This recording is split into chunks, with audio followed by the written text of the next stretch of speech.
Hello everyone, this is Abhishek Singh. और जैसा कि हम लोग क्या पढ़ रहे थे, yes, chemical reactions and chemical equations. ठीक है, तो पिछले क्लास में हम लोग जो है टाइप्स ऑफ रिएक्शन देख रहे थे, और टाइप्स ऑफ रिएक्शन में हमने दो टाइप्स को खत्म कर दिया था। ठीक है, कौन सा?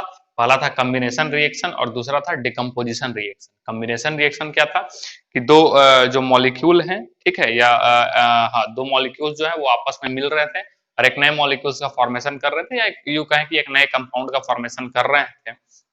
तो उसको हम लोग क्या बोल रहे थे? वो कॉम्बिनेशन रिएक्शन हो रहा था, दो चीज, दो सब्सटेंस आपस में कंबाइन हो रहा था। डिकम्पोजिशन का मतलब क्या हो गया था कि वही चीज जो है वो डिकम्पोज हो जा रहा था, डिकम्पोज करके दो नए सब्सटेंस में या दो से ज्यादा नए सब्सटेंस में मिल रहा था। उसी को हम लोग क्या बोल रहे थे? डिकम्पोजिशन रिएक्शन कह रहे थे। बात समझ में आया? अब आज का क्लास जो हम लोग चालू करेंगे वो डिस्प्लेसमेंट रिएक्शन से चालू करेंगे। ठीक है, कौन सा रिएक्शन हो जाएगा आपका? Displacement reaction.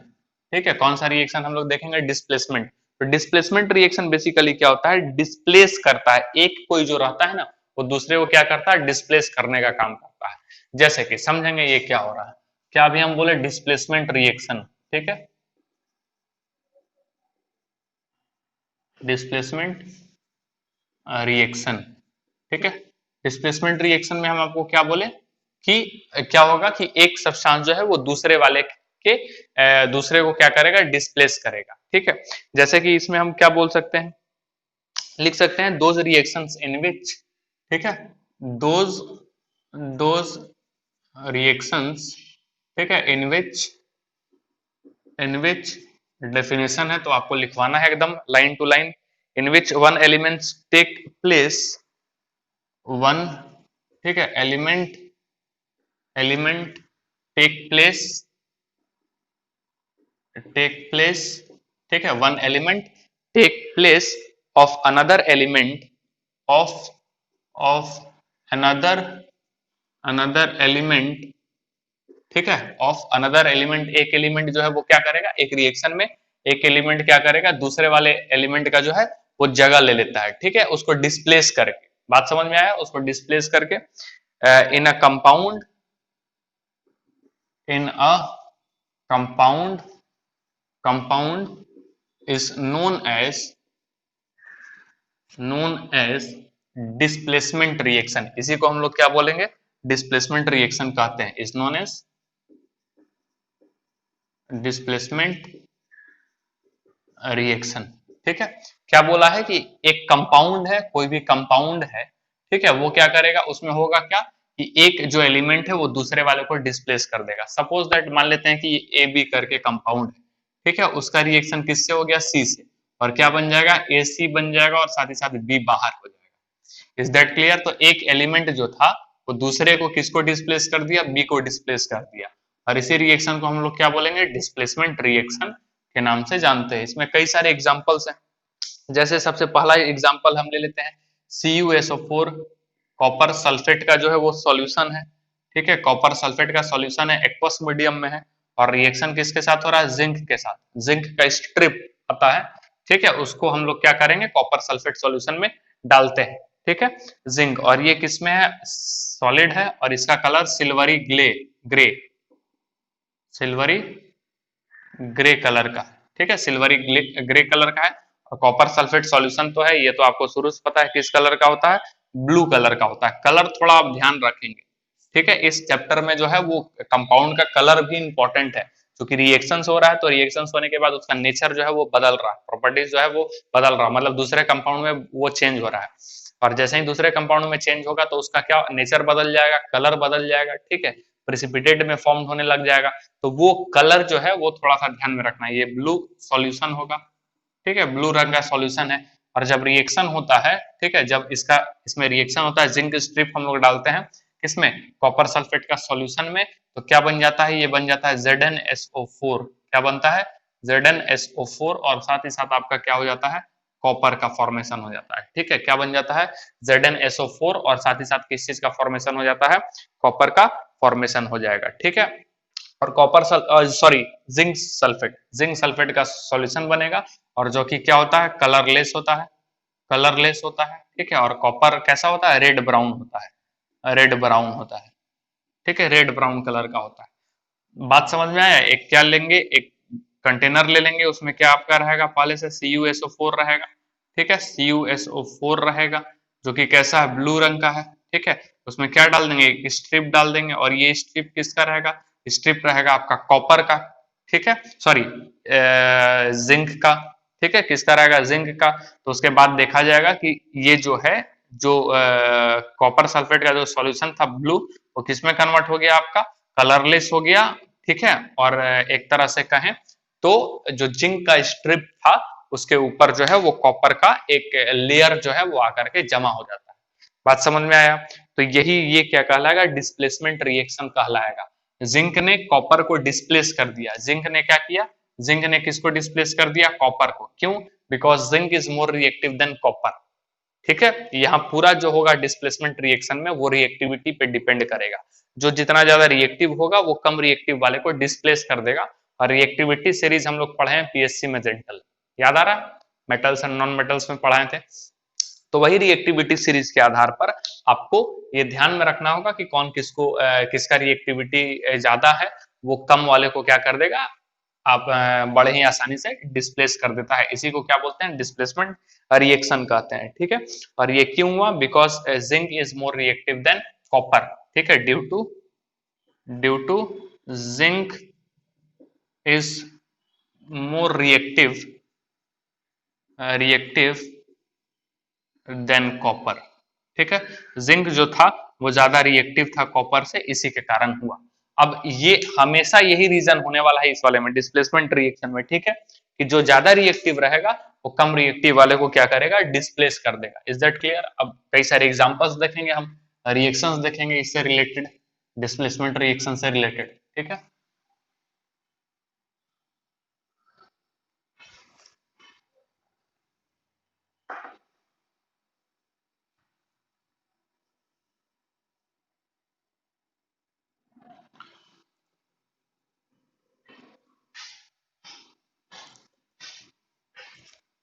ठीक है, कुछ रिएक्शंस को देखेंगे जो कि काफी इंपॉर्टेंट है, जैसे कि ये कॉपर सल्फेट, फिर से ले रहे हैं हम लोग CuSO4, ठीक है, एक्वस ही रहेगा। और साथ ही साथ हम लोग क्या ले लिए, Mg। Mg क्या रहेगा, सॉलिड, ठीक है। Mg किस में रहेगा, सॉलिड, क्लियर है। अब रिएक्शन हुआ तो Mg तो क्या है, रिएक्टिव है, ये आपको पहले से पता है। डिस्प्लेस कर देगा, क्या बन जाएगा, MgSO4, और साथ ही साथ क्या बन जाएगा, कॉपर। MgSO4 और कॉपर, इन दोनों का कलर, इसका कलर पहले ही बता चुके हैं, ठीक है। अब और कॉपर का भी कलर बता चुके हैं, ठीक है। और इसका कलर ध्यान में रख लीजिएगा कि मैग्नीशियम सल्फेट जो होता है वो कलरलेस हो जाएगा, ठीक है। ये कौन सा हो जाएगा, फिर से कलरलेस हो जाएगा, और ये सिल्वरी व्हाइट होता है, सिल्वरी व्हाइट, ठीक है। क्लियर है? क्यों ऐसा हुआ, बिकॉज मैग्नीशियम, ठीक है, because magnesium is more reactive then magnesium is more reactive then क्या हो जाएगा, कॉपर। इसीलिए कॉपर को क्या कर पाया, डिस्प्लेस कर पाया। अगला एग्जांपल हम लोग देखते हैं, ठीक है, कॉपर का ही, ठीक है, कॉपर का ही किसके साथ, CuSO4 का रिएक्शन किसके साथ, Fe के साथ, ठीक है। क्या बन जाएगा, FeSO4, ठीक है, और साथ ही साथ क्या बन जाएगा, कॉपर। FeSO4 और क्या बन जाएगा, copper. Is that clear? Iron sulphate, और ये ग्रेसिस ग्रीनिश सॉल्यूशन होता है, ठीक है, ग्रीनिश सॉल्यूशन आपको मिलता है, थोड़ा सा ग्रीन कलर जो रहता है इसमें आ जाता है, ठीक है। बात समझ में आया? और बाकी का कलर तो आपको पहले से पता है। और ये भी ऐसा क्यों हो रहा है, ये भी केवल और केवल इसीलिए होगा क्योंकि जो आपका Fe है दैट इज मोर रिएक्टिव, ठीक है, मोर रिएक्टिव रिएक्टिव ठीक है, देन कॉपर। इसी के कारण ये ऐसा डिस्प्लेसमेंट रिएक्शन जो है वो शो कर रहा है। Is that clear? इसके ऊपर में एक छोटा सा आपको एक्टिविटी मिलेगा आपके बुक में कि एक टेस्ट ट्यूब लिए हुए हैं, ठीक है, टेस्ट ट्यूब में क्या लिए हुए हैं, सॉल्यूशन लिए हुए हैं। सॉल्यूशन किसका है भाई, तो सॉल्यूशन है आपका कॉपर सल्फेट का CuSO4, ठीक है। और कलर कैसा है इसका, ब्लू, ठीक है, कलर कैसा है इसमें, ब्लू है। अब एक हम नेल लेंगे, ठीक है, बात समझ में आया, आयरन नेल ले लेंगे एक छोटा सा, ये इस तरीके का। अब इसको हम लोग इसमें डालेंगे, ठीक है। अब जैसे ही इसमें डालेंगे हम लोग, ठीक है, जैसे ही इसमें डालेंगे हम लोग तो ये जो कलर है ना, ये कलर यानी कि कहाँ आ गया, ये इस प्रकार से यहाँ पे, ठीक है, आयरन नेल, ये क्या है, आयरन नेल। ठीक है, इसमें जब डालेंगे ना तो ये जो अब जो सॉल्यूशन है ना वो उसका कलर क्या कैसा हो जाएगा, कलरलेस, कलरलेस। और ये क्या बन जाएगा, ये आपका बन जाएगा FeSO4। अब ये FeSO4 है, यानी कि आयन जो था वो क्या हो गया, एक्सचेंज हो गया एक तरह से। ठीक है, यानी कि Fe ने किसको डिस्प्लेस कर दिया, कॉपर को डिस्प्लेस कर दिया। और इसके ऊपर जो है ना एक लेयर आ जाएगा, इसके ऊपर एक लेयर बन जाएगा। ठीक है, और वो लेयर किसका बन जाएगा, आपका कॉपर। वो लेयर किसका तैयार हो जाएगा, आपका कॉपर का, आयरन के ऊपर में। ठीक है, जो कलर आपको नजर आएगा वो किस तरीके का नजर आएगा, रेड ब्राउन। ठीक है, रेड ब्राउन लेयर नजर आएगा। ठीक है, लेयर ऑफ, ठीक है, layer of red brown colour of copper.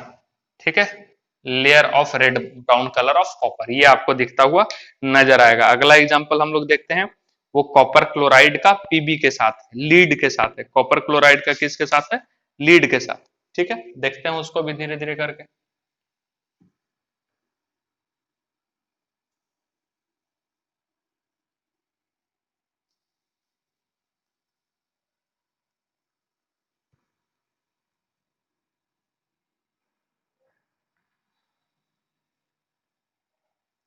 ठीक है, कॉपर क्लोराइड का लीड के साथ, तो लीड का क्या होता है, पीबी, और कॉपर क्लोराइड का क्या होता है, CuCl2। ठीक है, CuCl2, ये आपका कॉपर क्लोराइड है।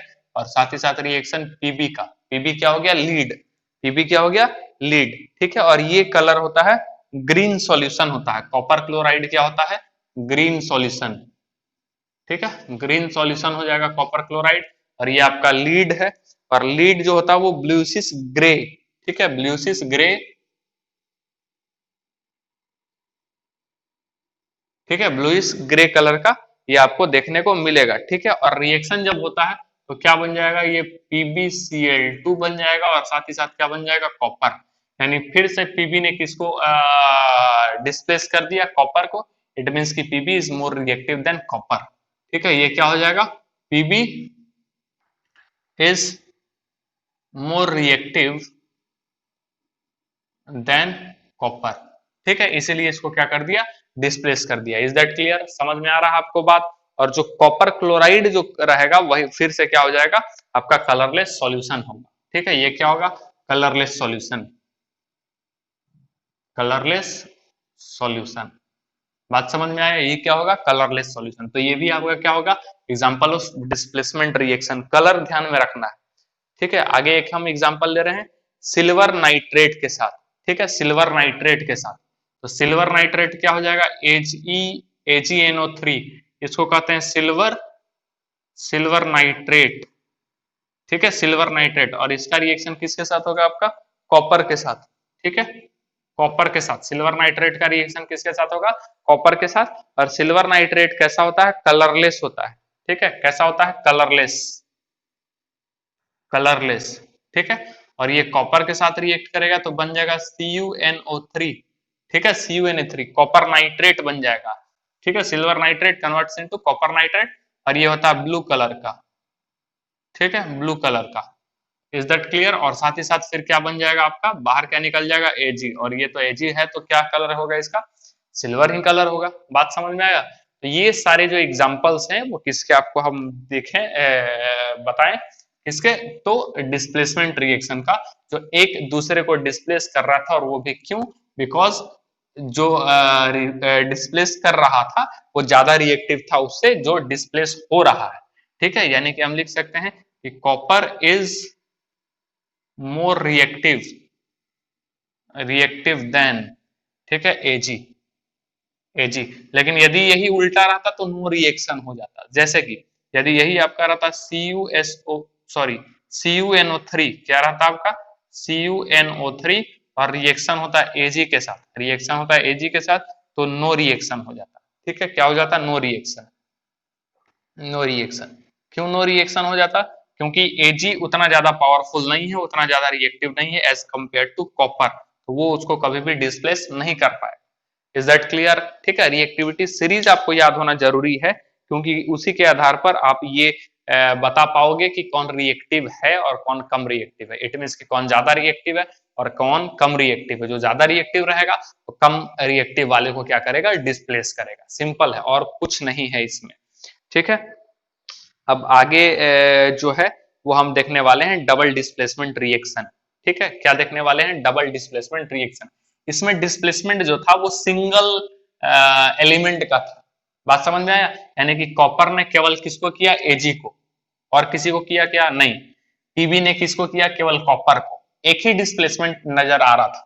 लेकिन जब दो डिस्प्लेसमेंट नजर आने लगे, यानी कि एक ने किसी को किया और किसी और ने भी किसी को किया, ठीक है, that is called double displacement वो होगा।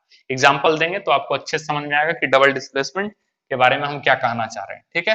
तो अगला जो हम लोग देखने वाले हैं वो रहेगा डबल डिस्प्लेसमेंट। ये केवल क्या था, डिस्प्लेसमेंट। इसमें केवल सिंगल डिस्प्लेसमेंट हो रहा था, एक ने एक को डिस्प्लेस किया, that is called single displacement. लेकिन वहां दो ने दो को डिस्प्लेस किया तो वो क्या हो जाएगा, डबल डिस्प्लेसमेंट रिएक्शन कहलाएगा। इज दैट क्लियर, समझ में आ रहा है क्या हम बोल रहे हैं। तो अगला हम लोग देख रहे हैं डबल डिस्प्लेसमेंट रिएक्शन। डबल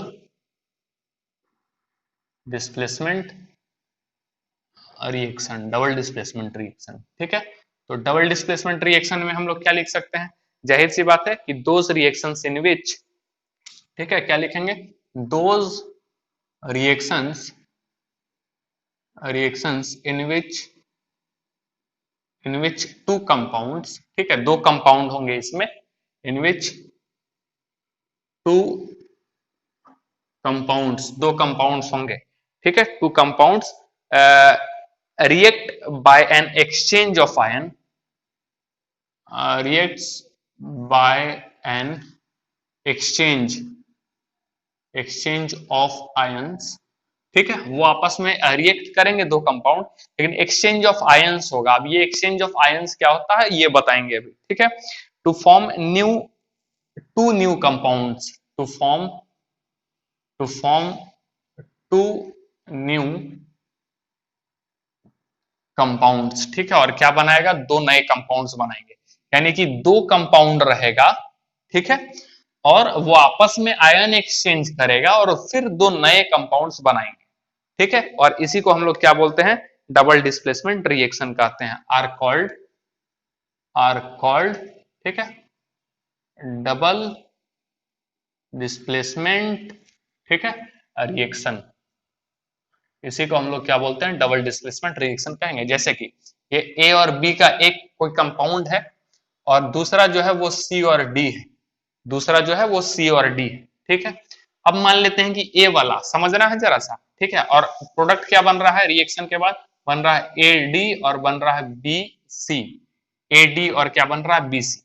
अब आयन एक्सचेंज कैसे हुआ, ये एक कंपाउंड है, ये एक कंपाउंड है, तो those reaction in which two compounds, तो टू कंपाउंड्स है क्या है, exchange of ions, exchange of ions बताते हैं, और फॉर्म हो रहा है टू न्यू कंपाउंड्स, दो नए कंपाउंड बन रहे हैं, पुराने वाले तो नहीं।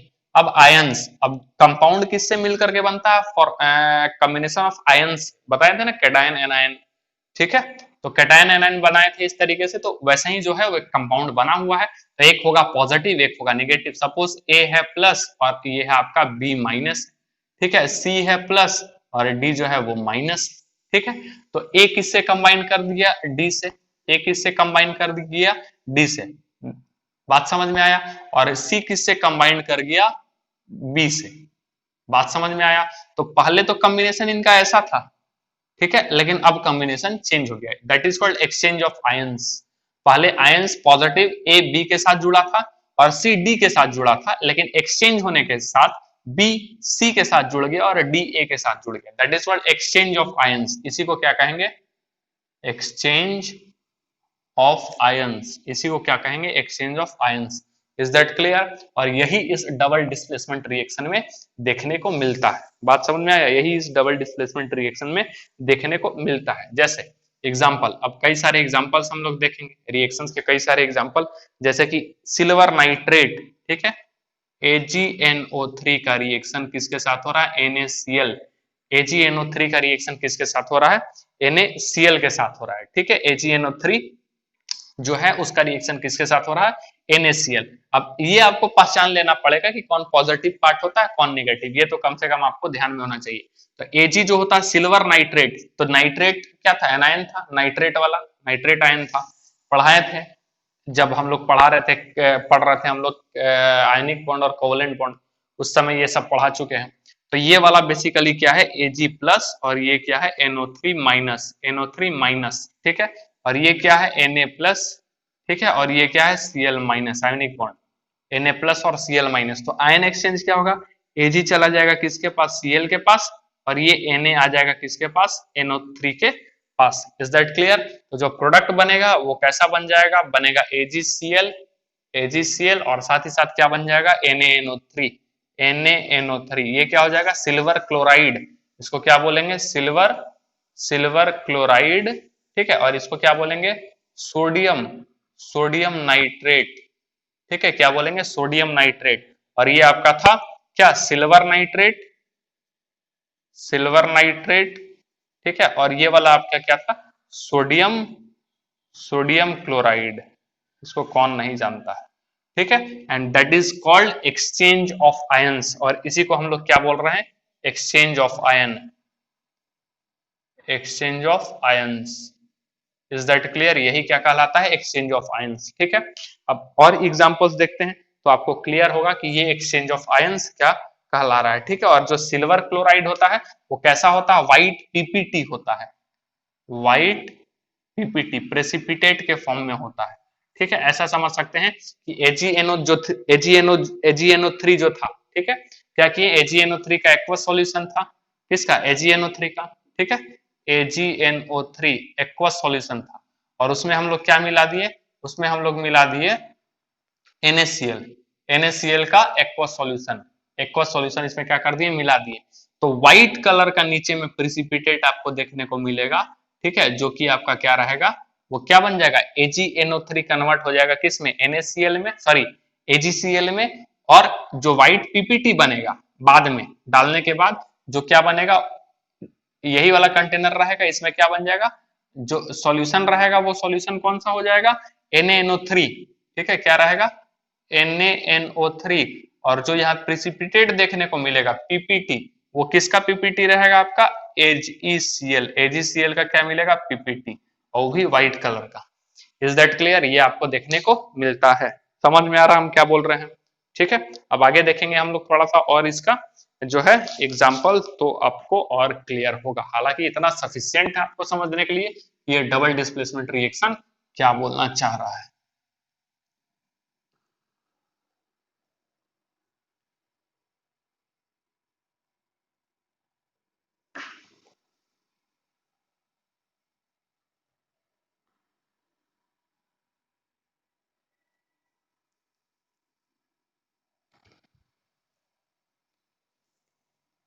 ठीक है, बात समझ में आ रहा है? और देखिए एग्जांपल्स, जैसे कि बी बेरियम क्लोराइड BaCl2, ठीक है, बेरियम क्लोराइड BaCl2, इसको क्या बोलते हैं, बेरियम बेरियम क्लोराइड, क्लोराइड का रिएक्शन किसके साथ होगा, होगा सोडियम सल्फेट के साथ, Na2SO4, Na2SO4, that is sodium sodium sulphate, क्या हो जाएगा, सोडियम सल्फेट। तो रिएक्शन होने के बाद आयन एक्सचेंज होता है, आयन एक्सचेंज कैसे होगा, ये दो क्लोरीन है, तो दो क्लोरीन का मतलब दो नेगेटिव, ठीक है, और एक Ba, और ये Ba जो है बेसिकली ये क्या हो रहा है, Ba, ठीक है, और ये Cl2, तो ये किस में टूट रहा है, Ba+2, और साथ ही साथ किस में हो जा रहा है आपका 2Cl माइनस, तो 2Cl माइनस का मतलब दो नेगेटिव और दो पॉजिटिव बन के एक दूसरे को स्टेबलाइज किया, ठीक है, और ये तो पता ही है ये Na2SO4, ये जब टूटेगा तो 2Na प्लस, ठीक है, और साथ ही साथ आपका क्या बनेगा, SO4-2, इससे मिलकर के ये बना हुआ है। Is that clear?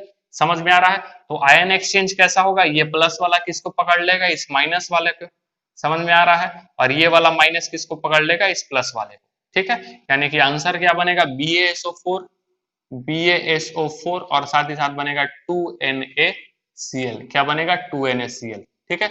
Barium sulphate और sodium chloride, barium sulphate and sodium sodium chloride, ये आपका बन रहा है। और ये भी क्या है, आपका आयन एक्सचेंज ही है। ये क्या कहलाएगा आपका, ये जो दिख रहा है वो क्या नजर आया है, ion exchange, exchange of ions, इसी को कहते हैं। बात समझ में आया? इसी को हम लोग क्या कहेंगे, एक्सचेंज ऑफ आयंस भी कहेंगे। तो और कुछ एग्जांपल्स देखेंगे, जैसे कि ये एक एग्जांपल हो गया, ठीक। जैसे कि और ठीक है, अब इसी में हम लोग देख लेते हैं कॉपर सल्फेट का, ठीक है, कॉपर सल्फेट CuSO4, CuSO4, ठीक है। और साथ ही साथ इसका रिएक्शन किसके साथ होगा, hydrogen sulphide that is H2S, किसके साथ हो जाएगा, hydrogen sulphide that is H2S, ठीक है।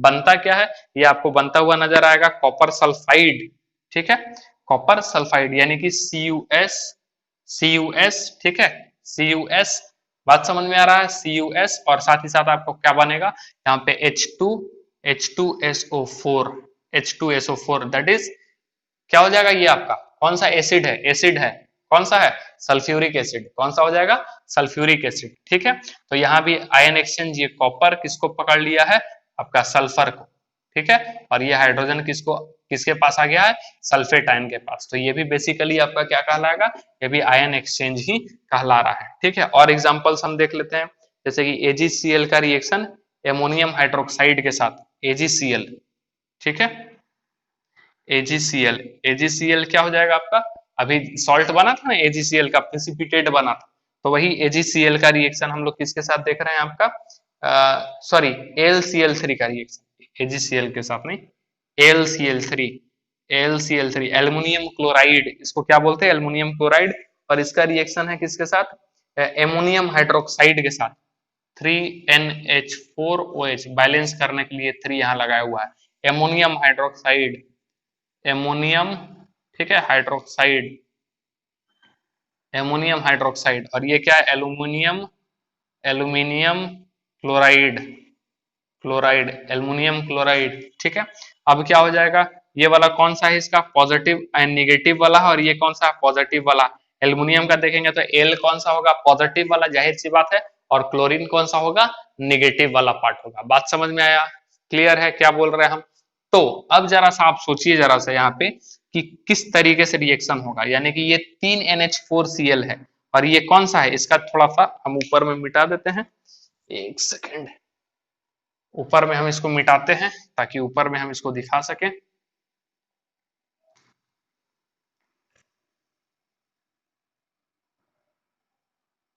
ठीक है, क्लियर है। तो क्या है भाई, ये AgCl कैसे टूटेगा, ये टूटेगा Ag+3, और ये 3Cl माइनस, और ये कैसे टूटेगा, 3NH4 पॉजिटिव, और साथ ही साथ टूटेगा 3OH माइनस, ठीक है। तो आयन एक्सचेंज कैसा होगा, इस प्लस को किसकी जरूरत है, इस माइनस की जरूरत है, चला जाएगा यहाँ पे, और ये वाला माइनस किसको पकड़ लेगा, इस प्लस को, ठीक है।